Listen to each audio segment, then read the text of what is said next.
Hi Primary 3, I'm going to be reading you the next 2 chapters of George's Marvellous Medicine today.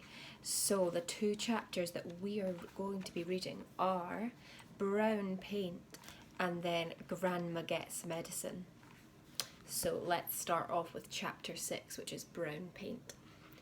George turned off the heat under the saucepan. He must leave plenty of time for it to cool down. When all the steam and froth had gone away, he peered into the giant pan to see what colour the great medicine now was. It was a deep and brilliant blue. "It needs more brown in it," George said. "It simply must be brown or she'll get suspicious." George ran outside and dashed into his father's tool shed where all the paints were kept. There was a row of cans on the shelf, all colours: black, green, red, pink, white and brown. He reached for the can of brown. The label said, "Simply Dark Brown Gloss Paint 1 quart. He took a screwdriver and prized off the lid. The can was 3/4 full. He rushed it back to the kitchen. He poured the whole lot into the saucepan. The saucepan was now full to the brim. Very gently, George stirred the paint into the mixture with a long wooden spoon. Aha! It was turning brown. A lovely, rich, creamy brown. "Where's that medicine of mine, boy?" came a voice from the living room. "You're forgetting me. You're doing it on purpose. I shall tell your mother." "I'm not forgetting you, Grandma," George called back. "I'm thinking of you all the time. But there's still 10 minutes to go." "You're a nasty little maggot," the voice screeched back. "You're a lazy and disobedient little worm, and you're growing too fast." George fetched the bottle of Grandma's real medicine from the sideboard. He took out the cork and tipped it all down the sink. He then filled the bottle with his own magic mixture by dipping a small jug into the saucepan and using it as a pourer. He replaced the cork. Had it cooled down enough yet? Not quite. He held the bottle under the cold tap for a couple of minutes. The label came off in the wet, but that didn't matter. He dried the bottle with a dishcloth. All was ready now.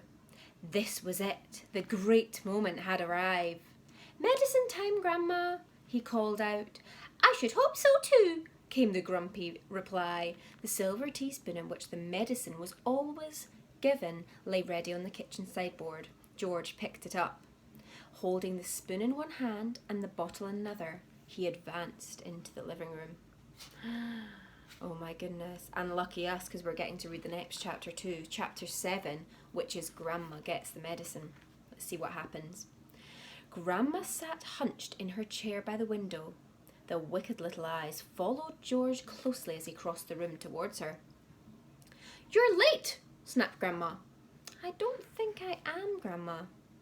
"Don't interrupt me in the middle of a sentence," she shouted. "But you'd finished your sentence, Grandma."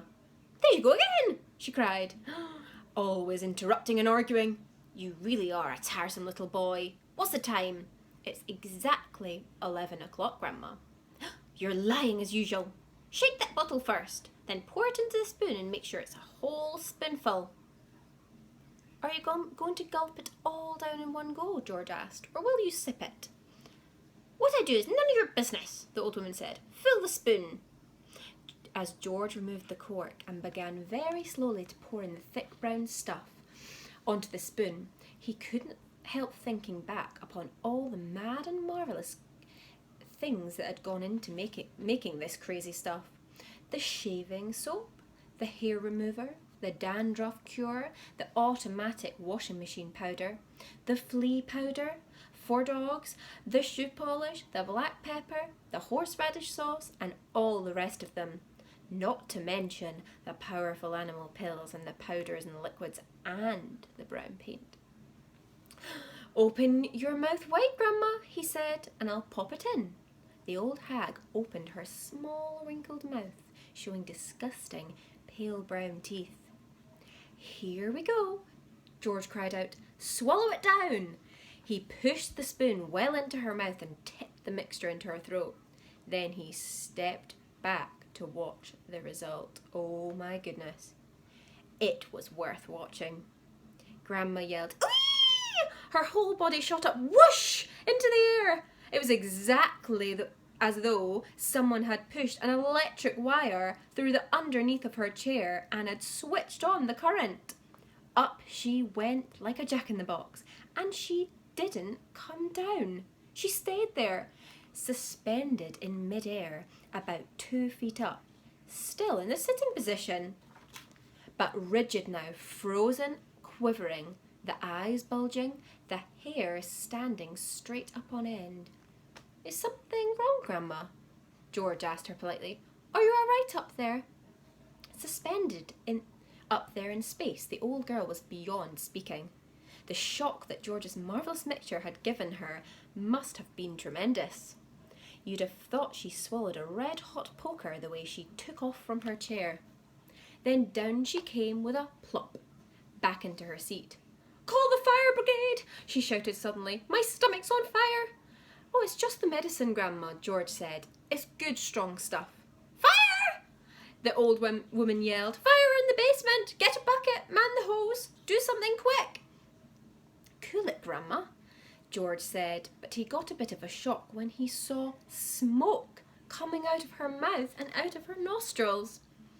Clouds of black smoke were coming out of her nose and blowing around the room. "By golly, you really are on fire," George said. "Of course I'm on fire," she yelled. "I'll be burnt to a crisp. I'll be fried to a frizzle. I'll be boiled like a beetroot." George ran to the kitchen and came back with a jug of water. "Open your mouth, Grandma," he cried. He could hardly see her for the smoke, but he managed to pour half a jugful down her throat. A sizzling sound, the kind you get if you hold a hot frying pan under a cold tap, came from deep down in Grandma's stomach. The old hag buckled and sheed and snorted. She gasped and she gurgled. Spouts of water came shooting out of her, and the smoke cleared away. "The fire's out," George announced proudly. "You'll be all right now, Grandma." "All right?" she yelled. "Who's all right? There's jaggy jumpers in my tummy. There's squigglers in my belly. There's bangers in my bottom." She began bouncing up and down on the chair. Quite obviously, she was not very comfortable. "You'll find it's doing you a lot of good, that medicine, Grandma." "Good!" she screamed. "Doing me good? It's killing me!" Then she began to bulge. She was swelling. She was puffing up all over. Someone was pumping her up. That's how it looked. Was she going to explode? Her face was turning from purple to green. But wait, she had a puncture somewhere. George could hear a hiss of escaping air. She stopped swelling. She was going down. She was slowly getting thinner again, shrinking back and back slowly to her old, shrivelly self. "How's things, Grandma?" George said. No answer. Then a funny thing happened. Grandma's body gave a sharp, sudden twist and a sudden, sharp jerk, and she flipped herself clear out of the chair and landed nearly 2 feet on the carpet. "That's terrific, Grandma," George cried. "You haven't stood up like that for years. Look at you. You're standing up all on your own. You're not even using a stick." Grandma didn't even hear him. The frozen pop-eyed look was back with her again now. She was miles away in another world. Marvellous medicine, George told himself. He found it fascinating to stand there, watching what it was doing to the old hag. What next, he wondered. He soon found out. Suddenly, she began to grow. It was quite slow at first, just a very gradual inching upwards, up, up, up, inch by inch, getting taller and taller, about an inch every few seconds. And in the beginning, George didn't notice it. But when she'd passed 5'6" and was going up towards being 6 foot tall, George gave a jump and shouted, "Hey, Grandma, you're growing! You're going up! Hang on, Grandma, you'd better stop now, or you'll be hitting the ceiling. But Grandma didn't stop. It was truly a fantastic sight. This ancient, scrawny old woman getting taller and taller, longer and longer, thinner and thinner, as though she were a piece of an elastic being pulled upwards by invisible hands. When the top of her head actually touched the ceiling, George thought she was bound to stop. But she didn't. There was a sort of scrunching noise, and bits of plaster and cement came raining down. Hadn't you better stop now, Grandma? George said. Daddy just had this whole room repainted. But there was no stopping her now. As soon as her head and shoulders had completely disappeared through the ceiling, and she was still going, George dashed upstairs to his own bedroom, and there she was, coming through the floor like a mushroom. Whoopee! She shouted, finding her voice at last. Hallelujah! Here I come! Steady on, Grandma, George said. With a high noddy no, and up we go, she shouted. Just watch me grow. This is my room, George said. Look at the mess you're making. Terrific medicine, she cried. Give me some more. She is dotty as a donut, George thought. Come on, boy, give me some more, she yelled. Dish it out, I'm slowing down. George was still clutching the medicine bottle in one hand and the spoon in the other. Oh well, he thought, why not? He poured out a second dose and popped it into her mouth. Whee! She screamed, and up she went again. Her feet were still on the floor downstairs in the living room, but her head was moving quickly towards the ceiling of the bedroom. I'm on my way now, boy, she cried down to George. Just watch me go. That's the attic above you, Grandma, George called out. I'd keep out of there. It's full of bugs and bogles. Crash! The old girl's head went through the ceiling as though it were butter. George stood in the bedroom gazing at the shambles. There was a big hole in the floor and another in the ceiling, and sticking up like a post between the two was the middle part of Grandma. Her legs were in the room below, her head in the attic. I'm still going, came the old screechy voice from above. Give me another dose, my boy, and let me go through the roof. No, Grandma, no, George called back. You're busting up the whole house. Oh, heck with the house, she shouted. I want some fresh air. I haven't been outside for 20 years. By golly, she is going through the roof, George told himself. He ran downstairs. He rushed out the back door into the yard. It would be simply awful, he thought, if she bashed up the roof as well. His father would be furious, and he, George, would get the blame.